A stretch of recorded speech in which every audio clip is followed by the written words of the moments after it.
ಒಂದು ಸಣ್ಣ ಹಳ್ಳಿಯಲ್ಲಿ ಅರ್ಜಿತ್ ಎಂಬ ಯುವಕ ವಾಸಿಸುತ್ತಿದ್ದ. ಅವನು ಬುದ್ಧಿವಂತ, ಪರಿಶ್ರಮಿ, ಆದರೆ ಯಾವಾಗಲೂ ಒಂದು ಸಮಸ್ಯೆ ಇತ್ತು.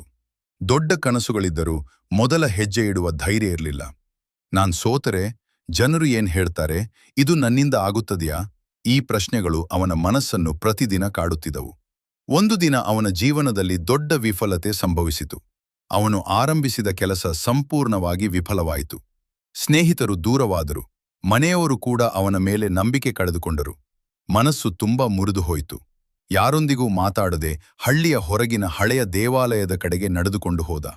ಆ ದೇವಾಲಯದಲ್ಲಿ ಶ್ರೀಕೃಷ್ಣನ ಹಳೆಯ ಮೂರ್ತಿ ಇತ್ತು. ಅಲ್ಲಿ ಶಾಂತಿ ಇತ್ತು, ಗಾಳಿ ನಿಧಾನವಾಗಿ ಬೀಸುತ್ತಿತ್ತು. ಅವನು ಮೂರ್ತಿಯ ಮುಂದೆ ಕುಳಿತು ಕಣ್ಣೀರು ಹಾಕಿದ. ನನ್ನಿಂದ ಏನೂ ಆಗುವುದಿಲ್ಲ, ನಾನು ಯಾಕೆ ಹೀಗೆ ವಿಫಲವಾಗುತ್ತೇನೆ ಎಂದು ಅಳುತ್ತಿದ್ದ.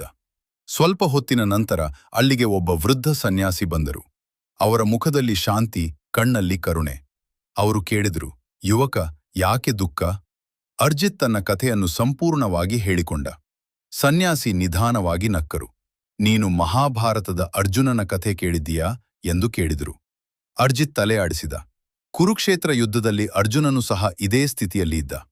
ಅವನ ಮುಂದೆ ದೊಡ್ಡ ಯುದ್ಧ, ತನ್ನವರೇ ವಿರೋಧಿಗಳಾಗಿ ನಿಂತಿದ್ದರು. ಅವನ ಕೈ ಕಂಪಿಸುತ್ತಿತ್ತು. ಅವನು ಹೇಳಿದ, ನಾನು ಯುದ್ಧ ಮಾಡಲ್ಲ. ಆಗ ಶ್ರೀಕೃಷ್ಣನು ಏನು ಹೇಳಿದರು ಗೊತ್ತಾ? ನಿನ್ನ ದೃಷ್ಟಿ ಸಮಸ್ಯೆಯ ಮೇಲೆ ಇದೆ, ಕರ್ತವ್ಯದ ಮೇಲೆ ಇಲ್ಲ. ನೀನು ಫಲವನ್ನು ಬಯಸುತ್ತಿದ್ದೀಯ, ಆದರೆ ನಿನ್ನ ಹಕ್ಕು ಕರ್ಮದ ಮೇಲೆ ಮಾತ್ರ, ಫಲದ ಮೇಲೆ ಅಲ್ಲ. ಅರ್ಜಿತ್ ಮೌನವಾಗಿ ಕೇಳುತ್ತಿದ್ದ. ಸನ್ಯಾಸಿ ಒಂದು ಕಲ್ಲನ್ನು ತೆಗೆದು ಅವನ ಕೈಗೆ ಕೊಟ್ರು. ಇದನ್ನು ನದಿಗೆ ಎಸೆ. ಅವನು ಎಸೆದ. ಅಲೆಗಳು ಉಂಟಾದವು. ನೀನು ಕಲ್ಲು ಎಸೆದದ್ದು ನಿನ್ನ ಕರ್ಮ. ಅಲೆಗಳು ಎಷ್ಟು ಬರುತ್ತವೆ ಎಂಬುದು ನಿನ್ನ ನಿಯಂತ್ರಣದಲ್ಲಿ ಇಲ್ಲ.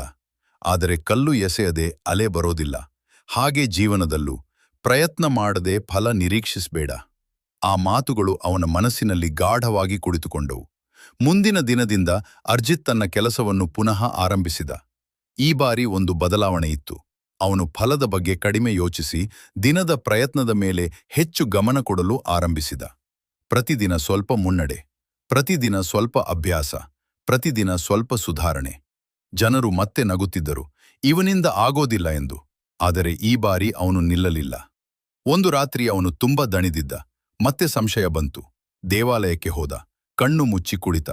ಮನಸ್ಸಿನಲ್ಲಿ ಒಂದು ಶಬ್ದ ಕೇಳಿಸಿತು, ಸಂಕಷ್ಟ ಬಂದಾಗ ಓಡಬೇಡ, ಅದು ನಿನ್ನನ್ನು ಬಲವಂತಗೊಳಿಸಲು ಬಂದಿದೆ. ಅವನು ಕಣ್ಣು ತೆರೆದ. ಕೃಷ್ಣನ ಮೂರ್ತಿಯ ಮುಖದಲ್ಲಿ ಒಂದು ಸಣ್ಣ ನಗು ಕಂಡಂತೆ ಅನುಭವವಾಯಿತು. ತಿಂಗಳುಗಳು ಕಳೆಯುವಂತೆ ಅವನ ಕೆಲಸ ಫಲ ಕೊಡತೊಡಗಿತು. ಸಣ್ಣ ಯಶಸ್ಸು, ನಂತರ ದೊಡ್ಡ ಅವಕಾಶ, ನಂತರ ಸ್ಥಿರ ಬೆಳವಣಿಗೆ. ಜನರು ಆಶ್ಚರ್ಯಪಟ್ಟರು. ಒಂದು ದಿನ ಅವನು ಮತ್ತೆ ಆ ಸನ್ಯಾಸಿಯನ್ನು ಹುಡುಕಲು ದೇವಾಲಯಕ್ಕೆ ಹೋದ. ಆದರೆ ಯಾರೂ ಇರಲಿಲ್ಲ. ಪೂಜಾರಿ ಹೇಳಿದರು, ಇಲ್ಲಿ ಅಂತಹ ಸನ್ಯಾಸಿ ಯಾರೂ ಬರುವುದಿಲ್ಲ. ಅರ್ಜಿತ್ ನಗಿದ. ಅವನಿಗೆ ಅರ್ಥವಾಯಿತು. ಮಾರ್ಗದರ್ಶನ ಹೊರಗಿನಿಂದ ಬಂದಂತೆ ಕಂಡರೂ ಅದು ಒಳಗಿನ ಕೃಷ್ಣನ ಧ್ವನಿಯೇ.